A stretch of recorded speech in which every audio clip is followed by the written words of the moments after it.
زمانے بھر میں یہ قاعدہ ہے کہ جس کا کھانا اسی کا گانا۔ حضرت حکیم الامت فرماتے ہیں کہ زمانے بھر میں یہ قاعدہ ہے کہ جس کا کھانا اسی کا گانا، تو جن کا ہم کھا رہے ہیں انہی کے پھر گیت ہم گا رہے۔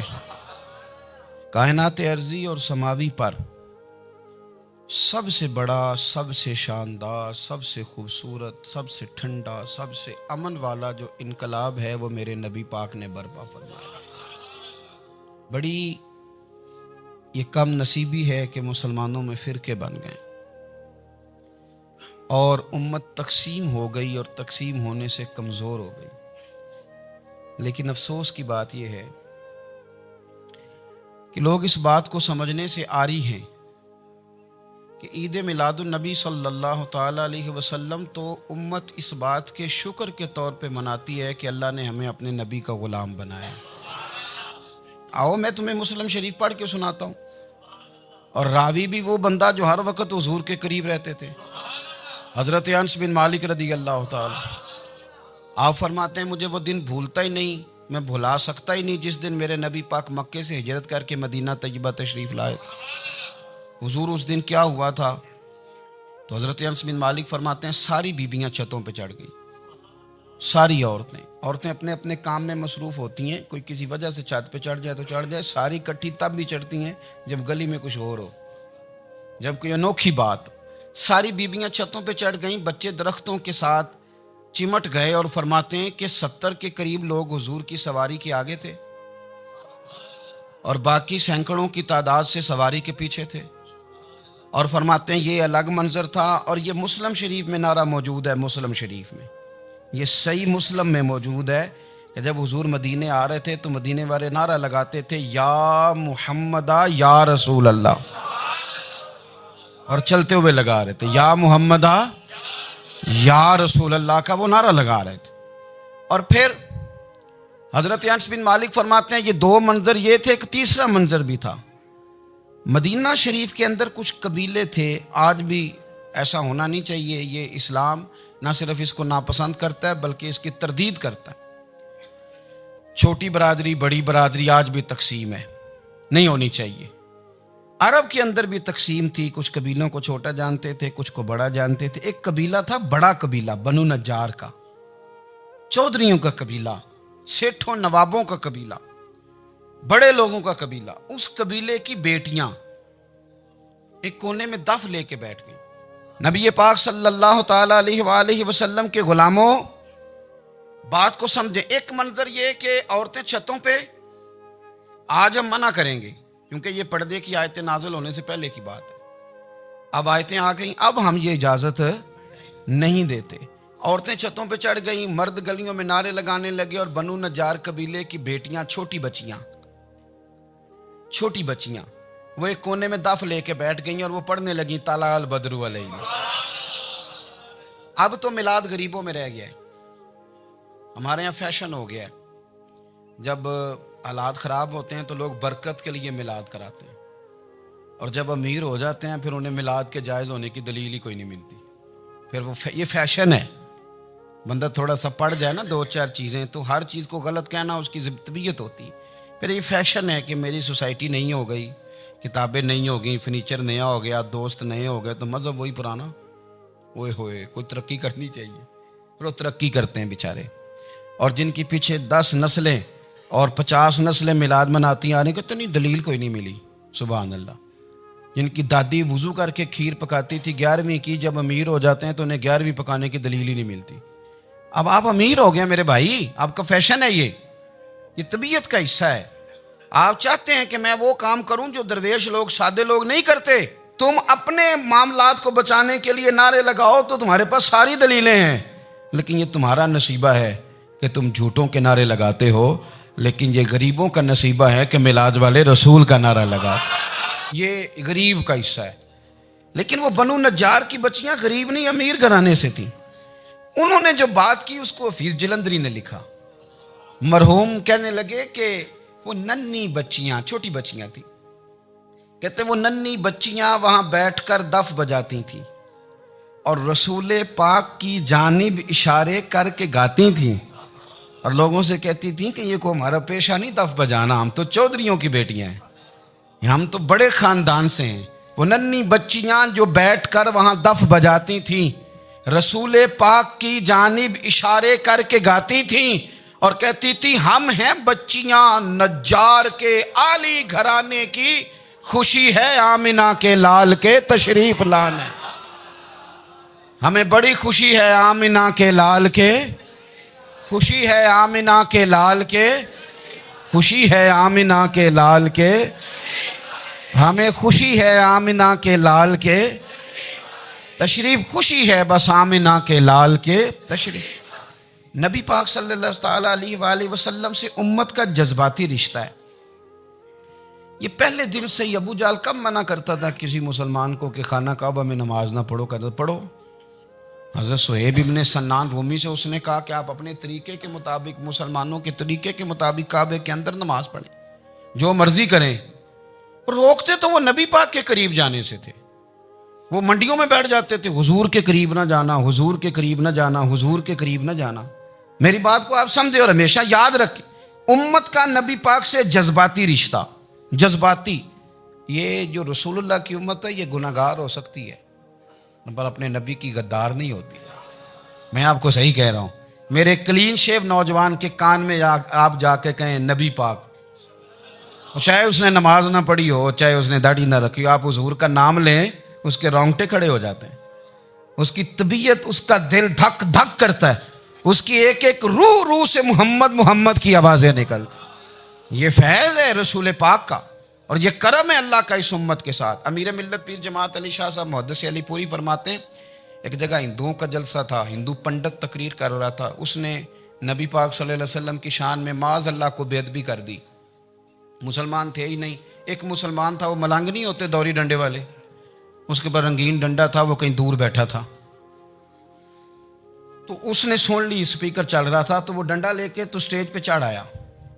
وہ کہتا ہے میں نے پنڈت کے سر میں مارا ایک ہی ہے پر مارا ذرا صحیح کر کے، وہ ڈھیر ہو گیا، لوگوں نے گرفتار کر لیا، جیل میں چلا گیا۔ پیر صاحب کہتے ہیں میں ملنے گیا، بندے کو بسم اللہ بھی سیدھی نہیں پڑھنی آتی، سورۃ اخلاص بھی ٹھیک نہیں آتی، اسے ربنا آتی نہ دعا نہیں کر سکتا، ملنگ ہے۔ میں ملنے گیا اور میں نے کہا یار نہ تو نماز پڑھے، نہ داڑھی رکھے، نہ تو مسجد جائے، پر تو نے کمال کر دی۔ تو کہتے ہیں پیر صاحب چھم چھم رویا اور پنجابی میں کہنے لگا پیر صاحب میں گناہگار ہاں پر اپنے نبی دا غدار تے نہیں نا۔ یہ گناہگار اور غدار میں فرق ہوتا ہے، میں گناہگار ہوں پر یہ تو نہیں نا کسی کی ضرورت کہ میرے سامنے میرے نبی کے بارے میں بات کر جائے اور ساڈی اچھی تے سچی سرکار نو گل کر جائے۔ یہ بات آپ سمجھیں، دشمن احمد پہ شدت کیجئے، ملحدوں سے کیا مروت کیجئے، شرک ٹھہرے جس میں تعظیم رسول، اس برے مذہب پہ لعنت کیجئے، اور مثل فارض زلزلے ہوں نجد میں ذکر آیات ولادت کیجئے اور یا رسول اللہ کی کثرت کیجئے۔ نبی پاک کا پیار امت کے لیے سرمایہ حیات ہے۔ رسول پاک کے ساتھ امت کا والہانہ رشتہ ہے۔ نبی پاک کے ساتھ والے حضرت خبیب کو گرفتار کر لیا مکے والوں نے، اس وقت غربت تھی اسلام پر، مکے میں سارے لوگ اکٹھے ہو گئے اور چوک میں پھانسی دینے لگے حضرت خبیب کو۔ کہنا آسان ہے، کرنا بڑا مشکل ہے۔ بندہ جیل میں الجھ جائے تو میں نے بڑے بڑے سیانے لوگ معافیاں مانگتے دیکھے، بڑے بڑے لوگ کہتے دیکھے ہیں کہ یہ کام بڑا، قید تنہائی بذات خود ایک مصیبت ہے۔ آپ کو اکیلا رہنا پڑ جائے نا، یہ لاک ڈاؤن ہوا ہے تو لوگ نفسیاتی مریض بن گئے، اکیلے رہنا، تنہا رہنا کوئی چھوٹا کام ہے۔ حضرت خبیب اکیلے اور مکے کا دور اور چاروں جانب کافر، اور چوک میں جب پھانسی پہ لٹکایا جانے لگا تو ابو سفیان بولے اور بول کے کہنے لگے یار بندہ کوئی کام کر کے بڑا پچھتاتا بھی ہے کہ یار نتیجہ کیا نکلا، تو معاذ اللہ آپ کا بھی نتیجہ تو پھانسی ہے، تو آپ کا کیا خیال ہے؟ یہ آپ یقین کریں کہ لوگ صحیح صحیح ساتھ چلتے ہیں، تھوڑی سی دشواری اٹھانی پڑ جائے تو کہتے ہیں میں گاڑی ٹھیک تھا، پر انہی پتھروں پہ چل کے اگر آ سکو تو آؤ، میرے گھر کے راستے میں کوئی کہکشاں نہیں ہے۔ لوگ نا میٹھا میٹھا کھانا چاہتے ہیں، تھوڑا کڑوا آ جائے تو مصیبت بن جاتی، کہتے ہیں سارے ہی فلانے سے پیار کریں گے تو میں کروں گا، سارے مخالفت بھی کریں گے تو ہم انشاءاللہ پیار ہی کریں گے۔ یہ کیا بات ہوئی کہ ہم زمانے کا رنگ دیکھ کے چلیں گے؟ اب بعض لوگ پچھتا رہے ہوتے ہیں حضرت خبیب سے کہا، ابو سفیان نے ابھی کلمہ نہیں پڑھتے تھے، کہنے لگے تو اس وقت پھانسی پہ لٹک رہا ہے اور تیرے نبی مدینے میں اور آرام میں، اور ان کے صحابہ آرام میں، اہل بیت گھر میں، تیرے ذہن میں اگر اس وقت یہ بات ہو کہ اس وقت تیری جگہ پہ وہ ہوتے معاذ اللہ، تو پھر کیا ہوتا؟ مجمع غیروں کا، علاقہ غیروں کا، یہ ٹائم آیا تھا اب نعرہ رسالت لگانے کا، اب ٹائم آیا حضرت خبیب نے نعرہ رسالت لگانا ہے، پر لگانا کس طرح ہے کہ کافر یاد رکھیں۔ حضرت خبیب سے کہنے لگے اگر تیری جگہ حضور ہوتے تو پھر تیرا کیا خیال ہے معاذ اللہ؟ تو حضرت خبیب کہنے لگے تم ابھی بھی نہیں سمجھے؟ ٹھیک ہے میں مکے میں اکیلا ہوں، سارے لوگ مدینے میں ہیں، پر میں پچھتا نہیں رہا، میں تو فخر کر رہا ہوں، میں فخر کر رہا ہوں اس لیے کہ چوری کر کے جان نہیں دے رہا، مدینے والے کی عزت پہ جان دے رہا ہوں، میں فخر کر رہا ہوں۔ فرمایا سن، تو کہتا ہے تیری جگہ حضور ہوتے اور تم انہیں یہاں معاذ اللہ پھانسی پہ لٹکاتے۔ فرمایا سن، میں تو یہ بھی پسند نہیں کرتا کہ میں گھر میں بیٹھا ہوں اور میرے نبی کو ہلکا سا کانٹا بھی چبھ جائے، ہمارا اپنے نبی سے محبت کا رشتہ ہے، ایک کانٹا بھی حضور کے قدم مبارک میں چبھے ہمیں برداشت۔ مجمع ان کا تھا، نعرے لگ رہے تھے، ہم نے مسلمان پکڑ لیا، لیکن حضرت خبیب نے اکیلے، اللہ کرے آپ کو میری بات کی سمجھ آئے، اللہ کرے آپ کو سمجھ آئے، اکیلے جب پھانسی کے تختے کے قریب نعرہ لگایا نا کہ میں تو کانٹا بھی نہیں چبھنے دوں گا اپنے نبی کو، اب سارے ہار گئے، اب اس ایک جملے نے نا ان کو شکست خوردہ کر دیا، اب بول کچھ نہیں سکتے تھے، گردنیں جھک گئیں، اور جب سناٹا چھایا تو ابو سفیان ساتھ والے سے کہنے لگا باقی ساری باتیں اپنی جگہ پر ہیں، پر اصحاب محمد سے پیار تو بڑا ہی کرتے ہیں نا، اور وہ کچا رنگ للاری والا جیڑا چڑھدا تے لیندا رہندا، اے عشق تیرے دا رنگ محمد چڑھ جائے پھر نہیں لیندا۔ کہا یار پیار تو یہ کرتے ہیں نا، اس میں کوئی شک والی بات؟ اس پیار سے کافر ڈرتا ہے۔ نبی پاک کے ساتھ جذباتی وابستگی، حضور کے ساتھ غلاموں کا جذباتی رشتہ، اور نبی پاک صلی اللہ تعالی علیہ وسلم کی آمد پر تشکر کے جذبات۔ امام رازی نے لکھا ہے کہ حضرت موسیٰ کلیم اللہ علیہ السلام نے تورات کی تختیوں کے اندر ایک امت کا ذکر پڑھا کہ جو امت گناہ کا ارادہ کرے گی تو گناہ لکھا نہیں جائے گا جب تک کر نہ لے، اور نیکی کا ارادہ کرے گی تو رب ان کی نیکی لکھ دے گا، اور جب وہ کر لے گی تو اللہ 10 گنا اجر عطا کرے گا، اور وہ ایسی امت ہوگی کہ جن کے چہرے قیامت کے دن نور کی طرح چمکیں گے، اور وہ امت ہوگی جن کی اللہ تعالیٰ زمین ساری پاک فرما دے گا، جہاں نماز پڑھیں گے نماز ہو جائے گی۔ یہ تذکرے پڑھ کے تو حضرت موسیٰ کلیم عرض کرنے لگے اللہ یہ امت میری بنا دے، تو رب کریم نے فرمایا کہ موسیٰ نہیں، یہ تو میرے محبوب کی امت ہے، فرمایا یہ تو میرے نبی پاک کی امت، حضور کی امت۔ اللہ اکبر۔